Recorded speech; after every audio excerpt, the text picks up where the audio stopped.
makambo ezoleka lelo na église ya beka ozoloba eloko pe te omoni ne di yoka oya koloba est-ce que église ya Shekina ezoseme désordre na message ya Branham na Congo awa église ni ezoseme désordre so tovandi mokete la moki tovandi mokete la moki tovandi mokete la moki ba discours kaka ya buzoba. L'histoire se répète toujours. C'est là où j'ai compris que ici l'inondation Dieu montrait dans la date sacrée. Dans la date sacrée. Le 17 mai. Le 17 mai passé, il y a quelque chose qu'on doit se repentir. Comme Branham. Frère Branham s'est repenti. Quelque chose ne marche pas. Même quand il y avait un miracle que la Bible, l'eau est entrée, mais il y avait un message. Et l'incendie, tout est brûlé. Et tout et tout. Comme un Roy Davis. C'est là où j'ai, dans ça, on a découvert, il y a 7 choses. Zakoko nenga zawana église ne Afrique du Sud ezo simba souste bato ba kim église de Panzana. Alors nenge Panzana bato ba fandi sa ki église ne bato ba simba ke ngazaki bato a Shekina. Pourquoi? Parce que bazaki na considération, bazaki na respect pe valeur bazako pesa ye ndenge pasteur Dioka azwa ki e lokola mwana, lokola église sœur ya Shekina. Les cochons commencent à juger les agneaux. Je vois même des frères, un autre frère là qui était musicien ici. On l'a chassé par la mauvaise. Il était à Cape Town. Je suis parti le prendre, mon frère. Parce que j'avais les frères Banambi que non, même quand un frère dans les bourbiers, amené de la présence du Seigneur, lavez-lui. Je l'ai lavé. Il m'a dit, il sortait même avec des prostituées, des métis là-bas à Rosenthal-Ville. On a cassé les guitares de l'église. Via Nata et Penge, la yoko lobi, oki vidéo là, c'est, olobi bien, ministère Mobasa, qui boit, à quelle heure oh. Papa, toi tu suis à Nata et Penge, et puis Nata et Penge, pour te former aujourd'hui, Nata et Penge, ça moi na note. Bon, ça me dit que l'église moi ça moi na note. Hein? Bon, pas qu'il na moi na message ça bon, on peut pas se bande bani ndeni. Nata et Penge ça moi na note. Nata et Penge au pour toucher qui a mouyembi, parce que on m'a appris que yo on dit maka ba yembi o ba koma ba pasteur te o bois que la Sylvain pour la mabanga ya pasteur Lys o bois ka mabanga pour la Nata et Penge et chose grave ba beresinga pe o ba naki pe ko critiquer pe boyika nga kuna bato ba ko critiquer pe boyika makubungu le ressuscité kafuaku donc pour na yo que Montei moyembi plutôt akokoma Montei te di zakola zakoko yebisangai na Bible nini ezoyebiso makambo wana ba Ephésiens 4 baza ba captifs, ce sont des prisonniers de Dieu. Nzambe moi kenda kangi bango la boloko akomisi bango ba Ephésiens 4. Alors la kisanga la Bible noir et blanc quel critère on nzamba bengela ka mutu na ministère ezata ta mokoti. Abenga ba Pierre ba pécheur ambisi. So ko benga mutu a pécheur ambisi na di bongo bonga benga ministère te pona nini. Pourquoi? Parce que le modèle là n'était pas vrai par rapport à la parole. Quel modèle? Un, de commencer partout par des divisions. Frère Branham interdit ça. Même pasteur, si le pasteur là est tombé, ne commence pas par... Le pasteur dit qu'à diviser des églises. À ma connaissance, j'ai vécu avec ces gens-là. Ce sont mes pères. Il n'y a pas un jeune qui a vécu avec eux comme moi, vous le savez. Il n'y a aucune église que le pasteur dit qu'à commencer comme par évangélisation. Ça n'existait pas. Toujours division. Shekina division. En 1990, passé un bombo. À Braza, l'église de Lys. Même à Amen, là-bas, John Espou, c'était la division. À Kwilungongo, partout, Kabinda, Luanda. C'est un temps de faire l'examen de conscience. Avec des Shekina bande, vous voulez dire? Mais bien sûr, les gens divisent tous les églises pour aller faire ça. Donc les gens sortent de leurs églises? Oui, sous son appui, même en Belgique. Pour aller à... Non, mais ce sont ses frères, ce sont ses brebis. Wosoka salaka bo lelo mabe nino ya sali pour tumba nini wana. Mabe o nzamba jari ba mboka ezaki mabe zaki actif ba neko salama. Lelo di yoka boto l'église anani. Pour monto ane pela. Lelo di yoka mabe nini na sali. Yango na yebisi ke mate ezo te ya mabe awa na rigini awa. Mikolo nyonso na moni osale mission moko pona ngote. Osala te mission moko pona ngote. Ye no moni camarade na yo. Oyo ko bimisele makambo ese l'équipe bo telemi bo sali click na bino bo banda ko lobela papa bato o azala ba problème o azala ko luka reconstruction ya etempelo na e oyo ezika ki moto bino boko mo ko luka ko tuka ko loba n'importe quoi ngala loba ki boy. On lui livre le Dieu, j'ai dit non frère, pourquoi tu mènes ça? Il m'a dit pasteur, il m'a dit je suis même plus âgé que toi. Tu es de 76 mais tu es mon pasteur. Tu es mon meilleur pasteur. Je suis de 69. je n'ai pas d'argent pour me marier. Si je me marie, je vais arrêter la vie. Je dis que je vais te donner l'argent pour que tu se maries. Je le fais avec une sœur sud-africaine. Et aujourd'hui, je vois de telles personnes, c'est eux qui veulent donner des leçons à insulter. Un Congolais ou un Congolais à insulter ainsi de suite. Moi, je me suis toujours demandé, frère, tu vois là, je te connais comme le fils de notre ancien que je salue, que je respecte. Nazo souki sabo pour l'angoloba boy. Église oyo, okokoloba ezwaki jugement, oyebi église wana ezangomba. Pourquoi? Des déclarations graves. Mutubrana Matika azaki kuna na ngomba olobe lokote yami balé ba corrija William Marion Branham prophète kuna wana mona quitté. Donc il a travaillé durant 40 ans. Oui, et toute une génération. Il a impacté toute une génération. Et la Bible l'a déjà dit que Tyr sera dans l'oubli jusqu'à 70 ans, c'est la durée de la vie d'un roi. Or, le sacrificateur que nous avons aujourd'hui, c'est sacrificateur et roi. Vous connaissez ça. Ça le suit. Pasteur Barouti, j'avais prédit ça par la parole. Que quand il est arrivé, c'était sa fin. C'est pourquoi il est parti à 77 ans. 7 ans, 7 ans, 7 fois. Branham dit chaque 7 ans, la vie d'un homme change, il y a la visitation. Et nous voyons cela arriver aux frères. Le problème, les frères ne lisent plus le message. Pour yo oyeno kote ya liloba. Pasteur dit oka komi na 70 ans, il faut kufa. Nenge beka kufa, ministère ne pe beba, oyebisaka pe beka, oyebisa beka le rotin.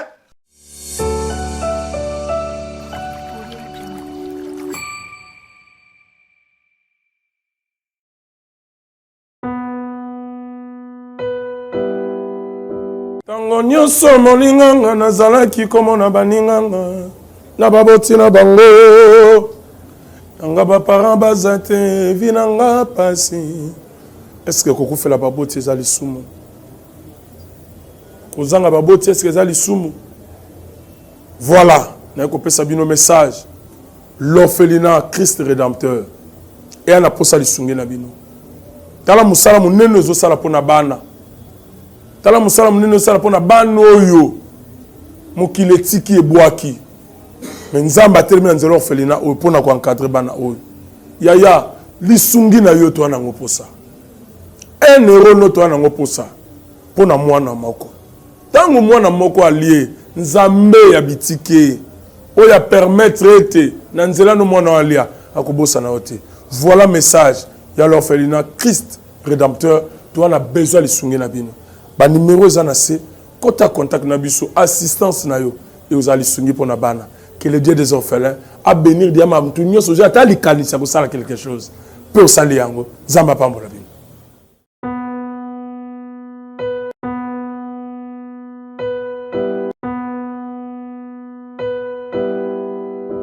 Merci Balandia Nouvelle Tendance. Merci encore une fois chez vous, dans vos maisons. Episcope Oyamborande Kita, rendez-vous na Kitata, les grands Ouazalendo du message. Na kanisi, na pesibino merci, na bao union so baza ko landabiso, bazi occasion par la grâce de Dieu à Kolandabiso. Vraiment, nazaki na nazu ba appel belé, batu bazo bengangai na sujet à Zakola. Bayebisi ngai ke olobaki oprometaki biso okota sujet à Zakola mais tomoni jusqu'à présent c'est comme si ozobanga na yo ozolinga koloba makambo ya Zakola ngote tozelaka yo ça fait 2 émissions déjà au lobby ozoya pona kolobela makambo ya Zakola mais tozomona ka ozoya te. Alors na yelelo nga nazale Ouazalendo du message boyebi bien bopesanga pe confiance parce que oyebi ke Ouazalendo babetaka ete Ouazalendo balongaka ete. Nana koyebisa le pasteur Zakola eloko moko ayeba, il se croit connaître la parole de Dieu, il se croit connaître le message, mais nana c'est lelo ke Zakola oyebi message te. Non, je te le dis, oyebi message te ngani ngomoni ngana vandi awa, naza contre maître, na betaka ba maître mabe. Comme ça na raté tina ya na loba naza Ouazalendo na yebi pourquoi na loba ki naza Ouazalendo. Keba connaissance ça ya ba jeté. Peut-être aux mon occasion pour interpréter mon makam na yo batu ba pesa ki yo confiance m sou pona ba grand o bazaki pembeli na yo et yo mi kanisi peut-être oyebi et maintenant na lingi na démontrer au que aux apamba oyebi eloko te oyebi ni message oyebi ni la Bible parce que Nathalie émission no malamu ndengo sakani na notre papa dit yoka on a benga nkelele mukolo yo sakani na mukolo oyebi bien na message respect ni to pesa na ancien bolo bakananga mettre fo awake soki likambu kende ko va chercher ton frère kende ko lukambu ndeko na yo oyebisa ye makambo yo zala ngomeza kola alingi a aya ko bundana di yoka na télévision yango ngana lobaki boye mutu lokola lifoko di ciel soko simbie ya olobate avant na ngana sa mutu lokola pasteur di yoka so simbie ya olobate avant na ngana sa mutu lokola nata epenge soko simbie avant na olobate ngana sa mutu lokola Sylvain Kwala soko avant na ya olobate ngana sa. Pourquoi biso tozana doctrine ya ko défendre les messages prêchés par William Marion Branham. Alors si quelqu'un vient avec impolitesse, avec manque à Saint-Esprit, nakata message oyo, soki likamba molimo santu tokotalise molimo santu. Soki likamba connaissance, bo la émission bien bo partager ba lien émission oyo. Bo tinela ngo zakola ponga nazali épiscope wa Yambo. Ngande nazali na pouvoir ya kote ya ba pasteur parce que nazo autorisation na famille à Jésus-Christ bango mo babité trop c'est trop bazo sakana moi na biso yo te ya bango. Donc ngane mutu naza épiscope wa Yambo. Bosa la confusion te bamso babino no to mona ka sango ala taka bilamba boy oui sango azali parmi bana ya message ngai siko nazali papa épiscope évêque général ngai épiscope wa Yambo. Alors to bandi na sujet ya pasteur Zakola aye aleki na télévision abandi ko manquer respect na pasteur Dioka o nazo pesa mbote papa bisika o yazolanda nga na yebi keza pasi pona babiloko atala rango te mais bako pesa mbote bako yebisa bazalendo baza partout baza tina na shekina ero na lo babo shekina za ko telema parce que ba yebi ke waza soka ya ye na makambu na pesi papa mbote beaucoup de respect papa o yazu choc azu ba problème o batu nyonso baza ko soutenir ye na ko kende ko tala ye na ko réconforter ye parce que épreuve l'équipe monene mais ça la groupe de gens ya batu moko boye ba poni moment wana pour ba blesser ye ba tsuka ye lisusu ba nzube na nzoto pour ba boma ye parce que nzambe ni mutabatelaka lokola nzambe mutabatelaka eza bino te nyonso makopana so bozo sala eza nili sans effet maloba oyo soke ezalaki mwana oyo bidozer na kondima po abotaki ne ka lobi azane bébé spirituel amili mili ki akoki yango pete azongeli na ye biloko fulu azongeli na poubelle na kondima parce que ça mwana mukime yo zakola nga benga ko zakoko yo o s'infiltra ki pona kokota na ceinture ya pasteur Dioka tozana ba fuiti no nyonso awake de wuta ozalaki koyaka pembeni ya pasteur Dioka ozalaki na brèche na yo ozalaki nango na pasteur Beka na Barotika Songo donc ozalaki na identité moko te mais yo o se camouflaki po oya pembeni ya pasteur Dioka mais oyo yeraki pe kozwa ndeska bidozer oyo yaki pe kozwa ozwi yango te lokolo ozwi yango te obimi sikoyo olakisa elongi na yo alors bato nyonso bazolanda nga na mokili oyo boyeba boye zakoko ndenge aza wana église ne Afrique du Sud ezosimba susu te bato bakima église epanzana alors ndenge panzana bato bafandisaki église ne bato basimbaki nga ezalaki bato ya Shekina. Pourquoi? Parce que bazalaki na considération bazalaki na respect pe valeur bazalaki kopesa ye ndenge pasteur Dioka azwaki ye lokola mwana lokola église sœur ya Shekina bazalaki kopesa confiance wana yango ba récupéraki ye. Alors ndeka boyebi ka Kevin ya mabeo azaka nango ya kita Jericho trop akita Jericho pa mapamba c'est moi tuninga wazalendo kobuka Jericho ezanini moto alongolisaka basi zemi yene babengaka ye mobuki Jericho o buka Jericho buka Jericho donc ya kitaka Jericho na sima kita Jericho pe abuka pe Jericho. Alors ezalaki na histoire mo boyebaki ya makambeleka ekuna na église na ye o esengaki ke pasteur Dioka yoka ki motema ya kibo papa abendi habite mwana yakana nukotoyo comme ça ozana no mwa kimia et plutôt tinda mutu kuna ke de ko vandi église tant makambo koleka mwa mupepa ngo koleka pozonga mais singelela ki ngomba ebengaki ngombe bengi epesi conseil ke keba koboto l'église kaka biloko auto ba wana na vidéo ati na otela biloko ba une partie kaka biloko auto ba na ba vidéo na oyo ba bengi ngombe bengi parce que zaki double face donc zako kwa za mpuku ngembo do za bilongi mibale koto mwambwa koto mo mapapu sikotanga bengi ngombe bise komekate ba koboto l'église parce que selon bango pasteur Dioka aboto la église partout c'est la mutu makambu mutaza vivant ba koboto l'église ok asali manœuvre atindi ngomba etindi mutu na bango na boko tanga bakomba batwana etindi mutu we makamni eleke kuna ti ne makambu salamaki alors ayebaki ke soki ameko ya pa pasteur Dioka linga buzo bate alinga ki a réprimander alinga ka kotise na programme balinga ba sokola e malamu malaba fimpa e babimise mulimo na kautu eza ikati na ye maboyi na ye délivrance aboyi makambu nyonso aboyi balandela ye asali ki mutu makasi alors papa batu pasa nini atiki yango bomoni kanda ya makambo nyonso azaka koluka occasion favorable po ya ko poser fondement ya doctrine na ye o yazomona ke azali un prédicateur ngana biso za prédicateur tinga soko za na tembe les cas de la plateforme non so luke mission to kutala ngano face à face débat au moins ndenge o comprendre que ngana contre-maître na beta ba maître alors na nyonso yo sali pour la pasteur Dioka ils a trahison ils a ingratitude oui pekisa mi na Bible alors bozala bandako botanga 2 Timothée chapitre 3 la Bible nous dit sachez que dans les derniers jours il y aura des temps difficiles car les hommes seront égoïstes, amis de l'argent, rebelles à leurs parents, talana senyonso, ennemis des gens de bien. Yo lelo comme ennemi à pasteur Dioka, ma benini Dioka salio. Beaucoup de gens n'ont pas bénéficié.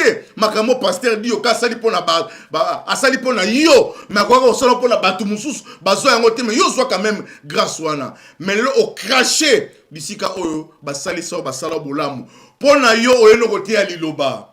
Pasteur Dioka comme na 70 ans il faut kufa nenge beka kufa ministère ne pebeba oyebisaka pebeka yebisa beka elokotin makambo ezoleka lelo na église ya beka ozoloba eloko pete omoni ne Dioka oya koloba est-ce que église ya Shekina zo semer des ordres na message à Branham na Congo ao église ni zo semer des ordres so to vani mketo la muki to vani mketo la muki to vani mketo la muki ba discours kaka ya buzoba nous lobi ba auto pambola libala mundele nani azobuka bronchi chaque jour aso pasola ba papa bronchi chaque jour papa m'a laissé oyebi yango trop bien est-ce que ce moni citation ni trop message ni a Dioka et ça li désordre na Kinshasa poyo po Nicolas sabiso que ministère ya Dioka nde et comme na suka et sili pona nini pona des événements o eleka alors to zo vidéo oso ba peut-être yo pe episcopo yo po lekisiko ni nango keso comme sur na zakola botala ba vidéo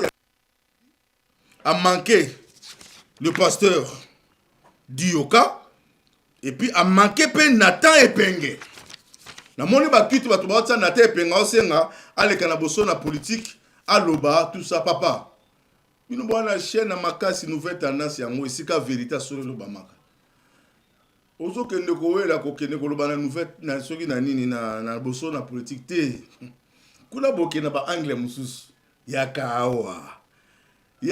awa bopesa biso confiance ne bosakana na plateau episcopo et là mabe avatar asuka awa est-ce que la carrière avatar ici là na mesa o awa vous blaguez avec les choses de Dieu hein bozo vidéo botala biloko ya lobby na biloko ya sali ben sanité boluka pe ba vidéo yango ba émission na mobimba boyoka vraiment esala bino pasi na motema koyoka makambo oyo zako kwa lobby pour la pasteur Dioka mais pasteur Dioka a s'élever jamais ni aucun jour à côté de ma pour répondre muta répondre à bino yeyo mur de Berlin yeyo waza toke na régie toyoka biloko no lobby après naya mettre yango isika olala awa na salle opération sans cicatrice Toqué la régie. J'ai compris depuis le mois de décembre de l'année passée que cette année, c'est 120 ans. D'ailleurs, j'avais enseigné en 2023 que cette année ici, beaucoup des anciens vont partir. Et il y a eu beaucoup des anciens qui sont rentrés à la maison. Mon propre pasteur Barouti, le pasteur Kodima, le pasteur George Martin. Chez nous, là-bas, en Afrique du Sud, beaucoup de gens, le pasteur Willy Rétif et tout le monde, et partout dans le monde, et ici, Monzeli et tout le monde, parce que notre ministère, c'est la condescendance d'Apocalypse chapitre 10. Christ, quand il descend du verset 1er au verset 6, c'est lui-même Jésus qui jure, le juge suprême. Le verset 7, c'est William Branham qui ouvre la parole, qui appelle Nono. Et le verset 8 au verset 11, c'est ça le ministère de l'épouse. Jean représente l'épouse. Quand on mange le livre, on a un ministère où c'est plus local, on prophétise sur les nations et le peuple, quand on a mangé le livre. Le matin, on a eu cette mauvaise nouvelle, une triste nouvelle, que notre église jolie, Shekinah Tabernacle, est brûlée. J'ai compati. Ça nous touche, nous tous. Je suis entré en méditation. Qu'est-ce que le Seigneur veut nous parler? Parce que derrière chaque signe, il y a la voix de Dieu. C'est là, dans mes prières, j'ai commencé à sonder les Écritures et j'ai compris, par la parole du prophète et par la Bible, que c'est un Tisha B'Av. Tisha B'Av, ce n'est qu'un terme hébreu, juif, qui veut dire le jour du malheur, quand le temple a été incendié. Le premier Tisha B'Av a eu lieu le 11 septembre 586 avant Jésus-Christ. Quand les sacerdoces des Juifs commençaient à s'éloigner de Dieu, Jérémie a prophétisé, ils l'ont fait arrêter. Ils ont dit, tu es un enfant, toi tu es qui? Dieu les a punis par les Babyloniens. C'était brûlé le 11 septembre. Regardez, 666 ans après, parce que l'écart des calendriers c'est 10 ans, ils ont rejeté le Seigneur Jésus-Christ, les mêmes Juifs, après qu'ils ont reconstruit. Jésus avait dit, Israël sera, Jérusalem sera encerclé, sera détruit. Et le 11 septembre, l'an 70, le général romain Titus a incendié le temple. Voyez-vous, les mêmes dates. 666 ans après. C'est la bête, c'est la marque de la bête déjà. Et il n'y a rien de nouveau sur la terre. C'est pourquoi les grands événements de malheur arrivent le 11 septembre. Vous ne les connaissez pas, par exemple. C'est pourquoi les deux tours jumelles des États-Unis qui représentaient leur temple monétaire, parce que c'est un pays qui s'est comparé en Israël. Même chez nous, les anglophones, les appels d'urgence pour le malheur, c'est 11-9. L'histoire se répète toujours. C'est là où j'ai compris que ici, l'inondation, Dieu montrait dans la date sacrée. Dans la date sacrée. Le 17 mai. Le 17 mai passé, il y a quelque chose qu'on doit se repentir. Comme Branham. Frère Branham s'est repenti. Quelque chose ne marche pas. Même quand il y avait un miracle et que la Bible, l'eau est entrée, mais il y avait un message. Et l'incendie, tout est brûlé. Et tout. Comme un Roy Davis. C'est là où j'ai, dans ça, on a découvert, il y a 7 choses. Les ministères là, commençaient tous les équipes par division. Dieu veut qu'on se répande de ça. Ça a été un mauvais modèle. Les ministères là... Attendez, pasteur. Avant que vous n'évoquiez les 7 ou les 8 éléments que vous avez 7 là. éléments, oui. 7 éléments pour justifier votre argumentaire. Pas mon argumentaire, l'argumentaire de la parole, monsieur le journaliste. Alors, mais comment expliquer, lorsqu'on regarde la carrière ou la vie même du pasteur Dioka, qui est un modèle pour beaucoup, mais vous, aujourd'hui, son ministère est terminé. C'est sur base de quoi? C'est sur base de la parole, monsieur le journaliste. Quelle parole? La Bible et le message. Observez. Mon peuple meurt par manque de connaissances. Veuillez nous le démontrer. Selon la Bible dans l'Ancien Testament, un sacrificateur devait entrer pour travailler à 25 ans. Et à 50 ans, Dieu termine avec lui. Okay. Cette histoire-là a suivi Mbombo. Il est mort à 51 ans. C'était fini. Frère Branham prenait Ésaïe 60. Pardon, Ésaïe 23, le verset 15. Tyr se rend à l'oubli jusqu'à 70 ans, ce qui dit la durée de la vie d'un roi. Chaque roi en Israël était à 30 ans, il va durer 40 ans, une génération, à 70 ans, il part. Même Moïse dans les psaumes de David, psaume 90, le verset 10. Même notre vie sur la terre, Dieu a mis ça à 70 ans. C'est ce que la Bible dit. Tu feras 7 ans 10 fois. C'est terminé. Ce n'est pas une insulte, ce n'est pas un mauvais souhait, c'est une réalité. Même moi, même toi, nous sommes régis dans ça. Et ici, nous voyons que le pasteur Dioka était en 86. Il avait 30 ans, il est né en 56. L'année où l'Odyssée avait 50 ans, les Pentecôtistes réservent son opportunité. Vous allez me dire que c'est un hasard? Il a régné, son ministère a fait l'impact et 40 ans cette année ici. Il a 70 ans. Et nous voyons que cela lui arrive. Donc il a travaillé durant 40 ans. Oui, et toute une génération. Il a impacté toute une génération. Et la Bible l'a déjà dit que Tyr sera dans l'oubli jusqu'à 70 ans, c'est la durée de la vie d'un roi. Or, le sacrificateur que nous avons aujourd'hui, c'est sacrificateur et roi. Vous connaissez ça. Ça le suit. Pasteur Barouti, j'avais prédit ça par la parole. Que quand il est arrivé, c'était sa fin. C'est pourquoi il est parti à 77 ans. 7 ans, 7 fois. Branham dit chaque 7 ans, la vie d'un homme change à la visitation. Et nous voyons cela arriver aux frères. Le problème, les frères ne lisent plus le message. Les cochons commencent à juger les agneaux. Je vois même des frères, un autre frère là qui était musicien ici. On l'a chassé par la mauvaise. Il était à Cape Town. Je suis parti le prendre, mon frère. Parce que j'avais les frères Branham dit que non, même quand un frère est dans les bourbiers, amenez de la présence du Seigneur. Lavez-lui. Je l'ai lavé. Il m'a dit, il sortait même avec des prostituées, des métisses là-bas à Rosenthal-Ville. On a cassé les guitares de l'église. On lui a tapé, même on a enlevé les lunettes. Les frères lui livraient le lieu de Dieu. J'ai dit, non, frère, pourquoi tu mènes ça? Il m'a dit, pasteur, il m'a dit, je suis même plus âgé que toi. Tu es de 76, mais tu es mon pasteur. Tu es mon meilleur pasteur. Je suis de 69. Je n'ai pas d'argent pour me marier. Si je me marie, je vais arrêter la vie. Je dis que je vais te donner l'argent pour qu'il se marie. Je le fais avec une sœur sud-africaine. Et aujourd'hui, je vois de telles personnes, c'est eux qui veulent donner des leçons à insulter. Un Congolais ou un Congolais à insulter ainsi de suite. Moi, je me suis toujours demandé, frère, tu vois là, je te connais comme le fils de notre ancien que je salue, que je respecte. Ok, merci beaucoup. Nakanisi bolandi zakoko biloko nyonso alobi na balaye nyonso na kombola nyonso. Alobi jugement est frappé pasteur Dioka a commis à 70 ans, il faut atika côté ya parce que à église Shekina est divisée par église pasteur Dioka abana église te azoaka ba église abatu boyna alobi nyonso. Na suka nango to retenir une chose, alobi jugement est frappé Shekina. Pourquoi? Parce que moule betaki mai a juste citation à frère Branham pour la Koluba inondation au Salamaka a lobby que oui moi c'est frère Branham a koufa que zaki jugement tout ça nanda quoi frère Branham fallait frère Branham a kende côté à ceux qui ba pentecôtiste biloko tout à lobby wana to su yango ya mi balaki ko tirango na makamususu ke bazaki na problème na frère Branham yango moto pela ki na église wana tout ça ngasi ko na kene na bible na lo otala so bato ba bi film XO XO azaki ko bunda na mabele. Dans le ciel, il est sur la terre, il est comme toi et moi. Dans le ciel, c'est lui qui fait la loi. Zakoko a un problème, il y a Saint-Esprit, il y a un Saint-Esprit. Si vous prenez bête bien, le lien na terrain, ce qui m'a mis le contexte, ça un prétexte. Bilo qu'on nous cité, voilà, ça va hérésie, ça va erreur. Dans le lien na terrain, voilà, dans la Bible. Tout suite histoire, il y a Noé.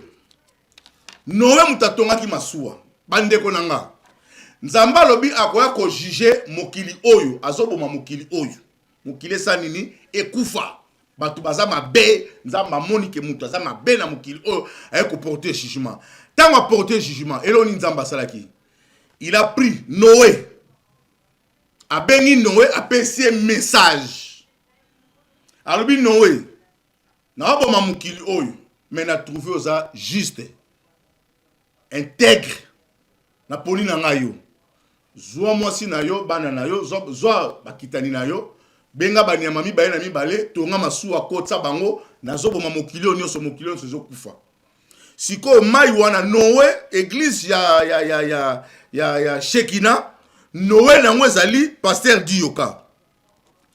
Alors soki Noé akufaki na déluge c'est ce que Nzambe faut mettre fin na mokili parce qu'il y a ça qui na décision à remettre fin. Mais tant que jugement est, Nzamba poni Dioka intègre et juste à sauver na bandimio bazali wana. N'aimte so comprendre parce que mbula o ebetaka et dinisaka non seulement Shekina edindisa ba église ebele na nzela nyonso ya ba Congo wana. Église ozaki pembeni ya pasteur Dioka ici edinda o bato basambela mitakala na se ya pompe na juste pembeni la régie des eaux. Église ezalaka wana ezinda. Na kati ya na ngambo ya pasteur Dioka église mosu eza wana boye ba tol boye na kati ya nini mo sika basoda bakengela wana bana mura bazala wana. Église wana pe zindaki. Alors jugement ya Nzambe est tombé kaka na ba église wana te eke kaka na nzoto ya Dioka.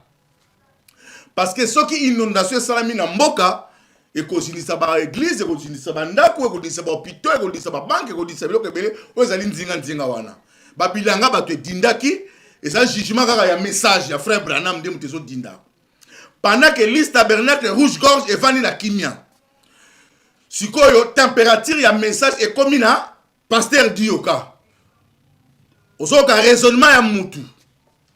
Tant Nzambe déjà a sauvé Noé, c'est que Noé a qui toque. A la confusion, te abote la rébellion a te a bien. Pour ça ça qui bien te facinda.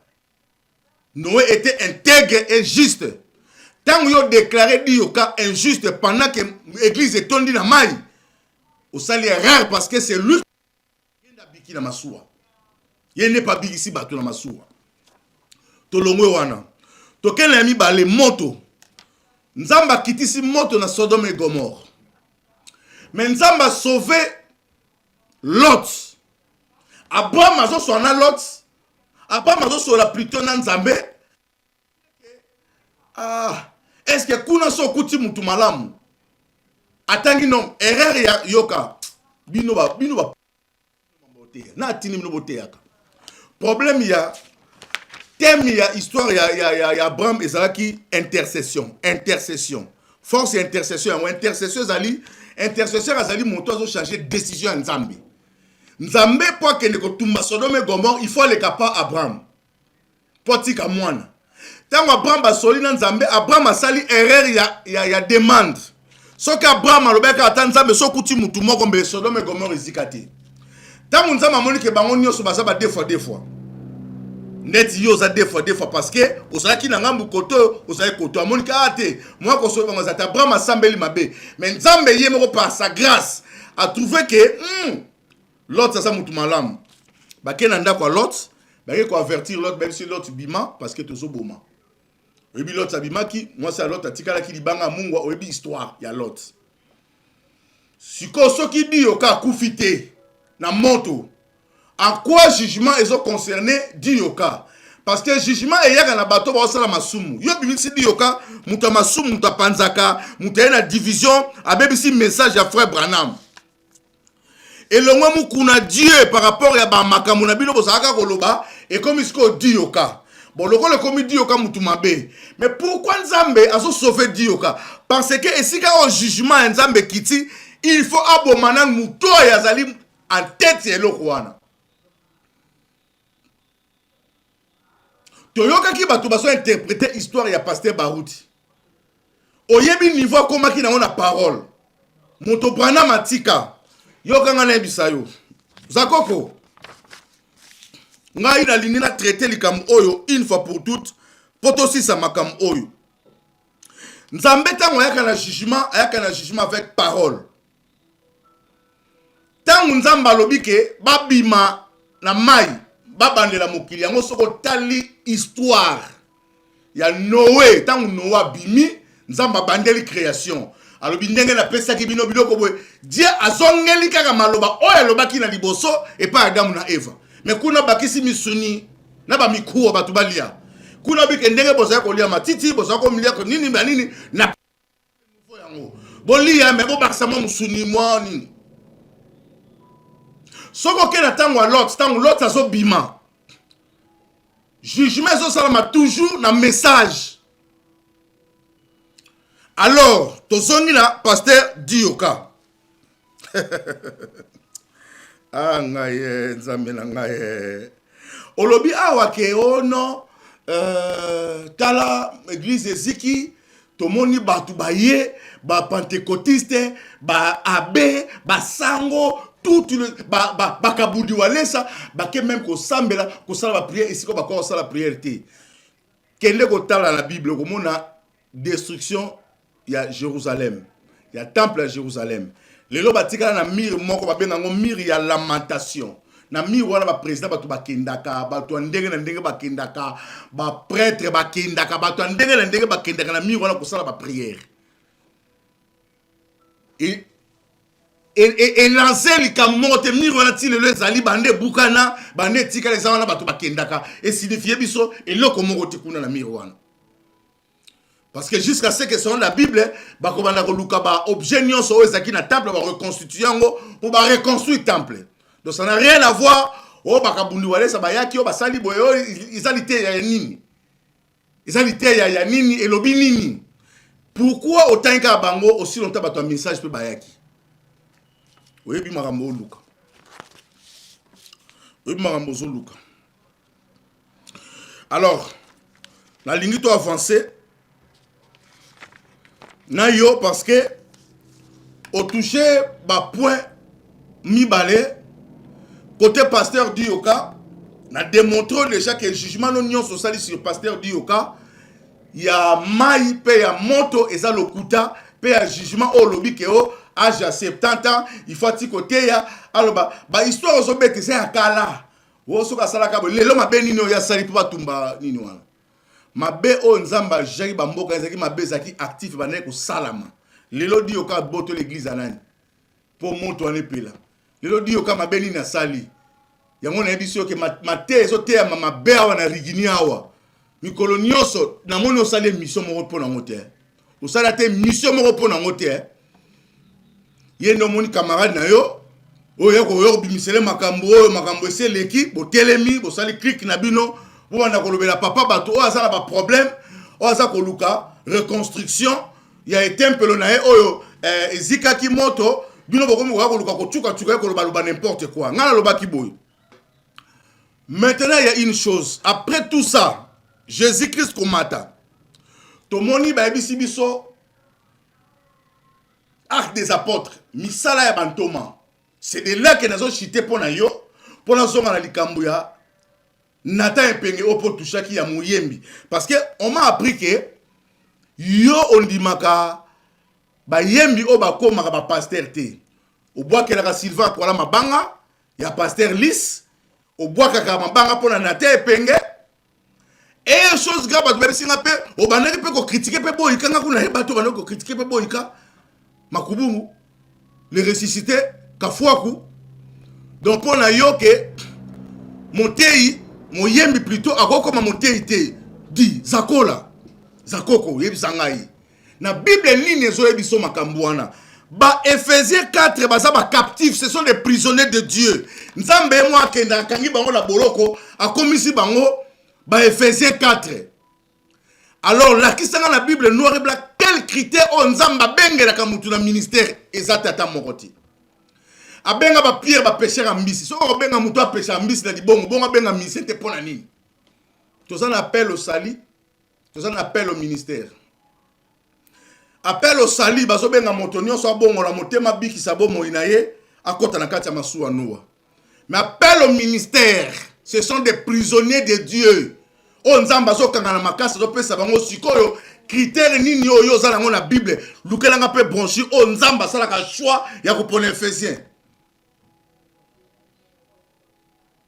yebisanga ngo oyo nzamba zo ka pa pesa mutu ministère na yebi yango ke na kati nango eza na critère moko te azwa ka moto alinga zo ka ba assassin azwa Moïse assassin aboma mutu akekuta na yebisi ke ozoke no libérer peuple abinga na bongite la kokta biyo azwa ka ba pauvre ba bola batu bazanga tina azwa ba Jephté baza belé na kati ya Bible ba 12 apôtres kolobate bato bazaki na vie ya mabe ba collecteur d'impôts azwa bango akotsa bango na mouvement Saoul otobenga Paul mobomi monene azako kene na nzela ya Damas kuna pa kene koboma abenga ki siko ba mise basali nini po bango babenga bango te azo kene kobenga Samuel pendant kazaki mwana Eli na temple alala kutuka na église mabengi ye siko pa na yo na connaissance na yo ke mutu soka yemba ka c'est impossible dit ça c'est quoi Ça, c'est quelle compréhension de la parole de Dieu? Oh, bayembi, baso koma basala, baso, nana pekisi. Donc, Nzamba poni mutu, a commissaire prisonnier, yozo boya, Nzamba commissaire mutu prisonnier nae. Après, on a dit que prédicateur, bino, yango mission za na lingala, français ko sa bino, ngana mona français ko sa. Tu vois, on va la lingala, ton niemola, ton limbo, pour français, quand tu vois, tant que ça va, tu vois que, pour français, la bande n'est bela ko sa. Son le mot ça, depuis que, non, zonga, papa, to tuni yo, so ki nzamba linga benga muta pese ministère. Et là, on est interdire. Et ça la ndoki, et ça la mouyibi, et ça la pêche, et ça la maçon. A benga mutu nyoso oya linga benga, yo peksa nzambo zanani. Yo zo courant na bango tout zanani. Tant ba terre, yo mto terre ka bango. Et puis ndala ko ba kutu bango ba terre bien ko leka yo. Misala bango so mona na bato bango ba so gagner ba amba o gagner, ba so mona na. Yo gagner dame de Jéricho, toi yo kitaka à Jéricho. Yo zo kitaka à Jéricho, zo buka à Jéricho. Après on se comparer na batouana.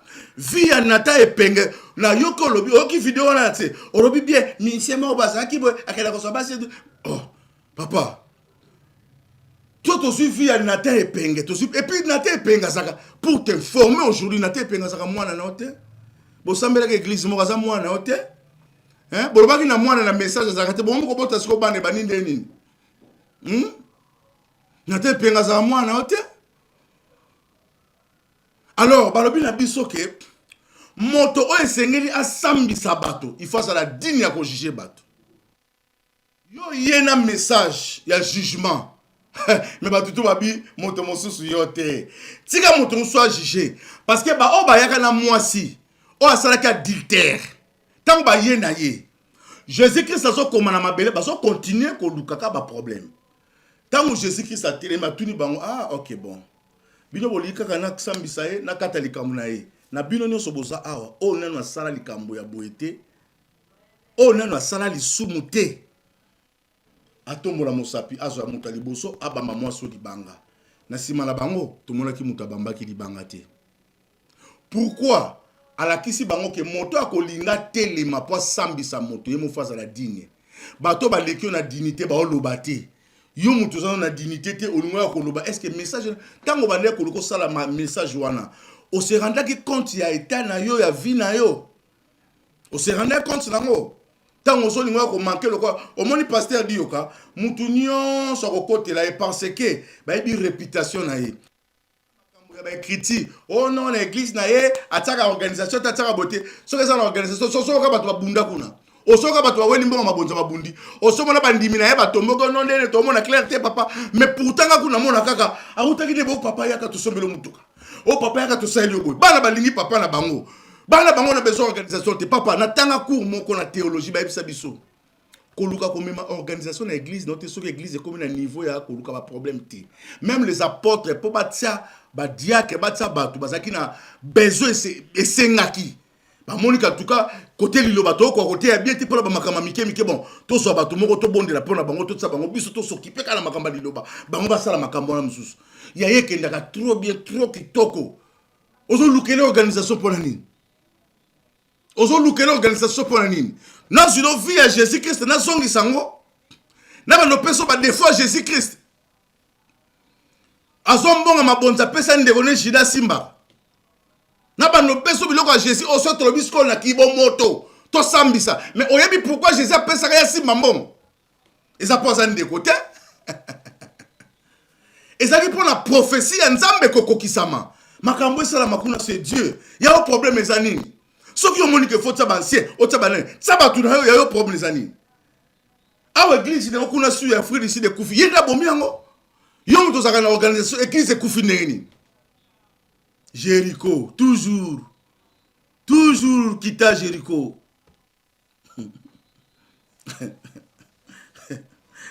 Non, ce que ça n'a versé. Ah, non, ce que ça n'a mukane à Luc chapitre 10, verset 30. Zakoko, yoke loko.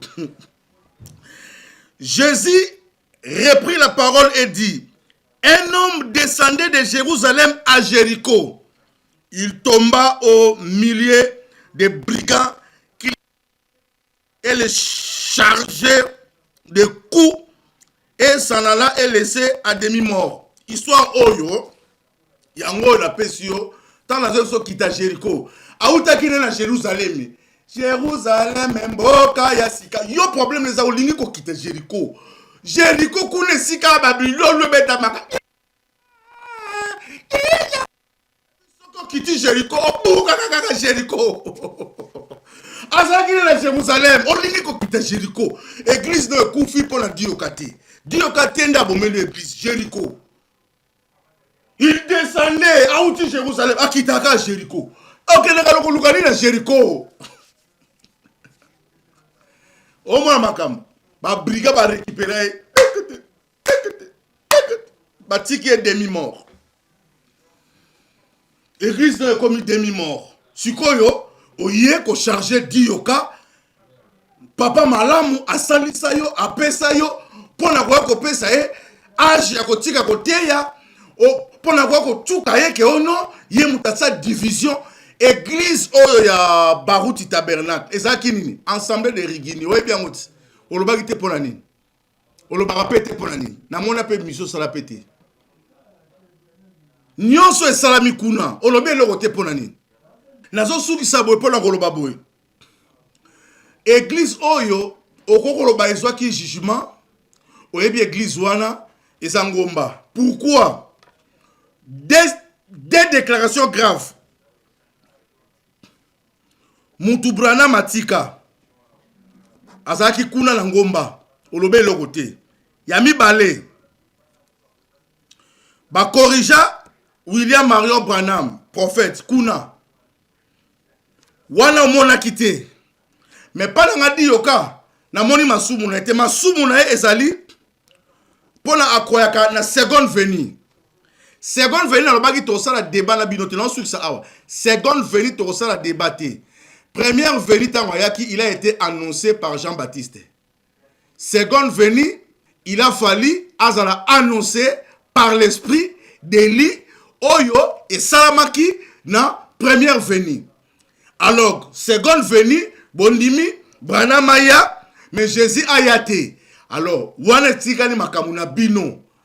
Loko la connaissance na bino eza bongo mitali bino. Rendez-vous na kitata, les grands wazalendo du message épiscopo yambo. Zakoko, oza premier chapitre, deuxième nazo ya susu. Nan tout cité. Merci. Merci Banakin, Bana monde entier. Merci bien-être. Sougala café, logo na mêlé logo mais logo eza mabe. Il y a bien pour la panne technique, mais quand ça les langues on a n'enga ma bête, ça les langues pour la maman. Parce que célibataire to lingi bino ate. So maga boma mukolo bala. Pourtant mzo ba produire en soute. Merci bien-être yango yo. Lukango benga ndeko nanga alendele yé mutu ayebi esika ko fournir yo autant que tu veux $35 et zebele na kati. Sobo melika moko de joga bien. Be moroïde banini tout ça. Bilialia, vanda, mosala, banini. Et réparer au système ya break. Et réparer au fonctionnement. Fonctionnement ya break de break, donc et son fonctionnement ya bien. Tout comme les Congolais. Congolais, tous ont gagné ma match. Oh, ça va défaite. Pas de technique en plein match, c'est pas bon. Zongela et loco. Là, c'est éviter de dire, surtout ma pasteur, Bodingo mela, boyawa. Bobenga penda alendele na numéro na ye pour bobenga pour bozo loko, c'est important. Traitement poison anti-poison yango yo ne ba mususu meli yango avant kende obima o mela melango ça 2 jours ata bateli loko moi cuire mon corps c'est bon oyo pe anti-poison donc soko ata ezana kati et longolango alendele mikolo somme n'habité mindele yango ba pese biloko ba udia po biloko yango bendeza ya solo mikolo bachaka poison à toi famille te à toi problème na mututé jalousie car donc ba produit yango ya anti-poison oyo pe anti-poison donc benga alendele à partir na ye ayibindeni oya ozwango nzambe nanga pambola bino mi batela mboke komi biete bato bakomi na jalousie oyo tozo comprendre de souté bana mike bazo kufa mikolo bazo kufa baotiana bana bébé ba poisson donc toujours zala nanti na ndengana nga na ndako c'est bon que Dieu vous bénisse.